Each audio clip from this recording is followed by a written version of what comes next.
للہ رب العالمین والعاقبۃ للمتقین الصلاۃ والسلام علیک یا رسول اللہ۔ میرے محترم سامعین و ناظرین، السلام علیکم ورحمۃ اللہ وبرکاتہ۔ گزشتہ آیت میں آپ نے سماعت فرمایا کہ حضرت عیسیٰ علیہ السلام نے اپنے لوگوں کو، اپنی امت کو یہ نہیں کہا تھا کہ مجھے خدا مان لو یا میری والدہ کو خدا مانو۔ حضرت عیسیٰ علیہ السلام نے کہا، یا اللہ تو جانتا ہے، تو دلوں کی حالت کو جانتا ہے، میں نے ایسی کوئی بات اپنی امت سے نہیں کہی تھی، مولا تو جانتا ہے۔ حضرت عیسیٰ علیہ السلام نے جو بات کہی، آگے ارشاد فرماتا ہے اللہ تعالیٰ، ما قلت لهم الا ما امرتنی به ان اعبدوا اللہ ربی وربکم وکنت علیہم شہیدا ما دمت فیہم فلما توفیتنی كنت انت الرقیب علیہم وانت علی کل شیء شہید ان تعذبهم فانہم عبادک وان تغفر لهم فانک انت العزیز الحکیم۔ میں نے تو ان سے نہ کہا مگر وہی جو تو نے مجھے حکم دیا تھا کہ اللہ کو پوجو، جو میرا بھی رب اور تمہارا بھی رب، اور میں ان پر مطلع تھا جب تک میں ان میں رہا۔ پھر جب تو نے مجھے اٹھا لیا تو ہی ان پر نگاہ رکھتا تھا، اور ہر چیز تیرے سامنے حاضر ہے۔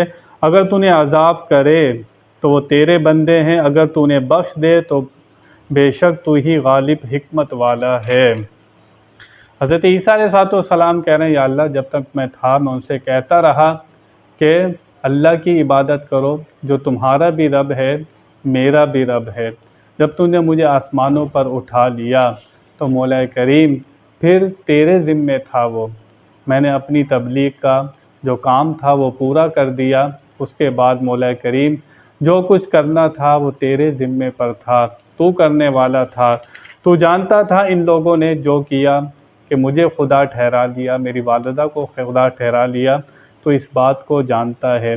اگر تو انہیں عذاب کرے، یہ تیرے بندے ہیں۔ عیسیٰ علیہ السلام کیا کہہ رہے ہیں؟ اگر تو انہیں عذاب کرے، یہ تیرے بندے ہیں، تو اگر ان کو بخش دے تو تو بخشنے والا بڑا مہربان ہے۔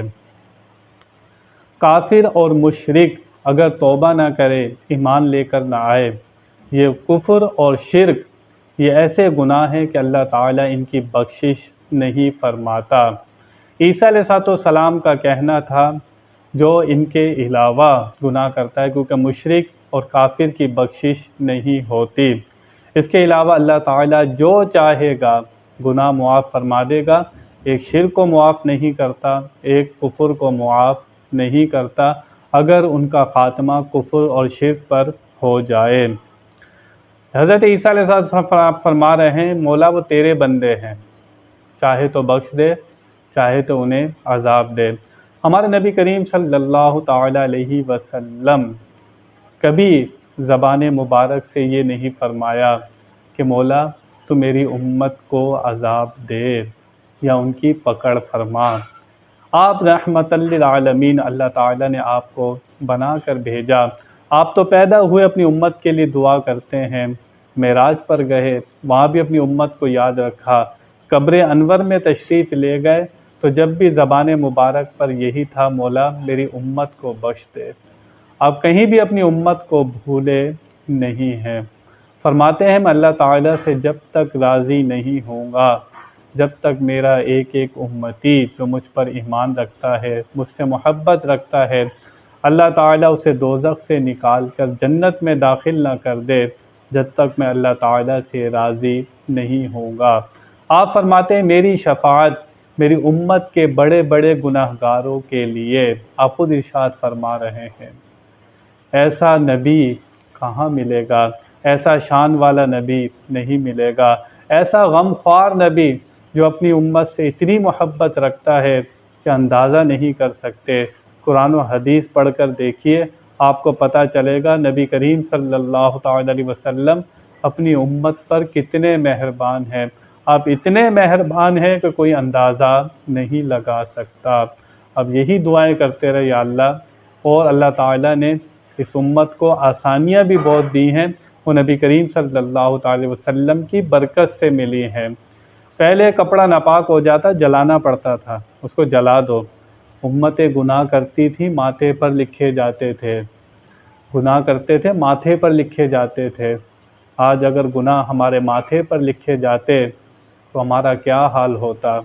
کہ نبی کریم صلی اللہ تعالی وسلم کی برکت ہے، آپ کی برکت سے اس امت کو اتنی آسانیاں ملی، اتنی نعمتیں ملی، اتنا فضل ملا کہ وہ شمار نہیں ہو سکتا۔